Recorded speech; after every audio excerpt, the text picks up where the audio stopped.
સંસદે motor vehicles act પસાર કર્યાને 2 વર્ષ થયા હોવા છતાં પણ માર્ગ અકસ્માતમાં ગંભીર ઈજા પામનારને ગોલ્ડન અવર દરમિયાન કેશલેસ ટ્રીટમેન્ટ મળવી જોઈએ તે હજી સુધી મળતી નથી। માર્ગ અકસ્માતમાં ઈજા પામનારને ઈજા થાય પછીનો પહેલો કલાક મહત્વનો હોય છે અને ઘણી વખત વ્યક્તિના જીવન મરણનો આધાર તેના પર હોય છે। સુપ્રીમ કોર્ટે પણ આ યોજનાનો અમલ ન થવાની બાબતની ગંભીર નોંધ લીધી છે અને માર્ગ પરિવહન અને હાઈવેઝ મંત્રાલયને 28મી એપ્રિલના રોજ કોર્ટમાં હાજર થવા નોટિસ પાઠવી છે અને આટલા સમય સુધી સરકારે પોતે જ નક્કી કરેલા કાયદાનો અમલ કેમ હજી સુધી થયો નથી તે સમજાવવાનું કહ્યું છે। કેન્દ્ર સરકારે માર્ગ અકસ્માતના કિસ્સામાં નવી કેશલેસ ટ્રીટમેન્ટની સ્કીમની જાહેરાત કરી અને આ યોજના હેઠળ અકસ્માતના કિસ્સામાં પ્રથમ 7 દિવસમાં 1.5 લાખ રૂપિયા સુધીનો બધો તબીબી ખર્ચ સરકારે પૂરો પાડે છે અને આના લીધે કોઈ પણ વ્યક્તિ ગંભીર ઈજા પામ્યો હોય તો પણ તેની સારવાર થઈ શકે છે। સારવારના અભાવે કોઈનું પણ મૃત્યુ ન થાય તે માટે આ સ્કીમ લોન્ચ કરવામાં આવી છે। નીતિન ગડકરીએ જણાવ્યું હતું કે પોલીસની અકસ્માત અંગે અકસ્માત થયાના 24 કલાકમાં જણાવાશે તો સારવાર વિનામૂલ્યે થશે। તેમણે આ ઉપરાંત હિટ એન્ડ રનના કેસમાં મૃતકના કુટુંબ માટે 2 લાખ રૂપિયાના એક્સ ગ્રેશિયા પેમેન્ટની પણ જાહેરાત કરી છે। માર્ગ પરિવહન અને હાઈવેઝ મંત્રાલયે 14 માર્ચ 2024ના રોજ ચંદીગઢમાં કેશલેસ ટ્રીટમેન્ટનો પાયલોટ પ્રોજેક્ટ લોન્ચ કર્યો હતો અને પછી તેનો 6 રાજ્યોમાં વિસ્તાર કરવામાં આવનાર હતો પણ કોઈ અગમ્ય કારણોસર તેનો હજી સુધી અમલ થયો નથી। ન્યાયાધીશ એએસ ઓકા અને ઉજ્જવલ ભોયાનીની બેન્ચે આ કેસની સુનાવણી કરતી વખતે આ કાયદાના અમલના નિયમો અને માળખાની ગેરહાજરીને લઈને કેન્દ્રના કાન આંબળ્યા હતા। સુપ્રીમ કોર્ટે કડક શબ્દોમાં જણાવ્યું હતું કે આ તમારો પોતાનો કાયદો છે અને તેનો અમલ થવો જોઈએ। તેનો અમલ ન થવાના લીધે લોકો જીવ ગુમાવી રહ્યા છે। હવે જો તમે કાર્યવાહી નહીં કરો તો અમે તમારી સામે કોર્ટના તિરસ્કારની કાર્યવાહી કરીશું।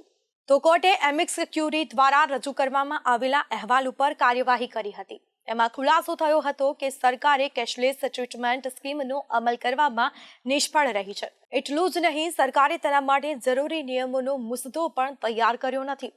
આ યોજના 2022ના સુધારાનો ભાગ છે અને જેનો હેતુ માર્ગ અકસ્માતમાં અને તેમાં પણ ખાસ કરીને હિટ એન્ડ રનના કેસોમાં સમયસર તબીબી મદદ પૂરી પાડી શકાય તે સુનિશ્ચિત કરવાનું છે। સુપ્રીમ કોર્ટમાં જણાવાયું હતું કે ભારતમાં 70% માર્ગ અકસ્માતો અને 64% જાનહાનિ મુખ્યત્વે 10 રાજ્યોમાં સૌથી વધુ પ્રમાણમાં જોવા મળે છે। આ રાજ્યોમાં ઇલેક્ટ્રોનિક મોનિટરિંગ અને અકસ્માત રિપોર્ટિંગ સિસ્ટમ હજી પણ કાર્યરત થઈ નથી અને આ રાજ્યમાં ઉત્તર પ્રદેશ, મધ્યપ્રદેશ, મહારાષ્ટ્ર, પશ્ચિમ બંગાળ, કેરળ, પંજાબ, દિલ્હી, કર્ણાટક અને તમિલનાડુનો સમાવેશ થાય છે।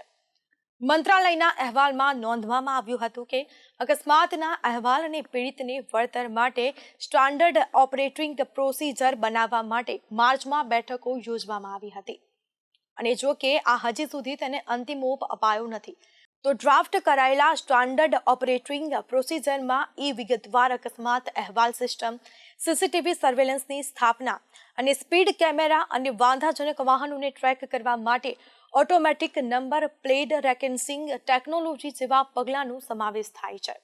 ઇન્ટિગ્રેટેડ રોડ એક્સિડન્ટ ડેટાબેઝ અને ઈ-ચલન કોર્ટ સિસ્ટમ્સ જેવી મુખ્ય સિસ્ટમોનું એકીકરણ હજી બાકી છે અને મંત્રાલયે વિલંબ માટેના એક કારણ તરીકે સ્ટાફની અછતને ટાંકી હતી અને જે અકસ્માતની જાણ કરવા અને વાહનોની ઓળખથી લઈને ટ્રાફિક ચલણ જારી કરવા તથા વળતર આપવા સુધીની દરેક બાબતમાં અવરોધ સર્જે છે અને તે દરમિયાન જનરલ ઇન્સ્યોરન્સ કોર્પોરેશન કોર્ટને જણાવ્યું હતું કે હિટ એન્ડ રન પીડિતો માટે વળતર પણ નોંધપાત્ર અવરોધોના લીધે વિલંબિત થઈ રહ્યું છે।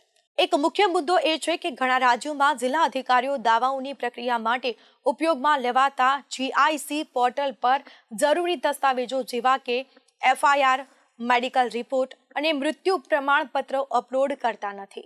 GICના વકીલે બેન્ચને જાણ કરી હતી કે અકસ્માતના કિસ્સામાં ઘણી વખત અનેક વીમા એજન્સીઓ સામેલ હોય છે। ઘણા રાજ્યોમાં ક્લેમ માટે સમયસર GIC પોર્ટલ ઉપર દસ્તાવેજો અપલોડ કરતા નથી અને આના પગલે કોર્ટે તમામ રાજ્યોના મુખ્ય સચિવો અથવા તો પરિવહન સચિવોને સુનિશ્ચિત કરવાનો આદેશ આપ્યો છે કે જિલ્લા મેજિસ્ટ્રેટ વિના વિલંબે જરૂરી દસ્તાવેજો અપલોડ કરે. તેમણે એ પણ સ્પષ્ટ કહ્યું કે પોર્ટલને લઈ અને ટેકનિકલ સમસ્યા હોય તો તેનો ઉકેલ લાવવા સીધો GICનો સંપર્ક સાધવો જોઈએ. અકસ્માતના અહેવાલ અને વળતર માટેની સ્ટાન્ડ અપ ઓપરેટિંગ પ્રોસિજરને અંતિમ સ્વરૂપ આપવા કેન્દ્ર અને રાજ્યને વધુ સમય આપતા કોર્ટે સ્પષ્ટ કહ્યું કે કાયદા હેઠળ જીવન બચાવતી યોજનાઓને લાગુ કરવા થતો વિલંબ અસ્વીકાર્ય છે.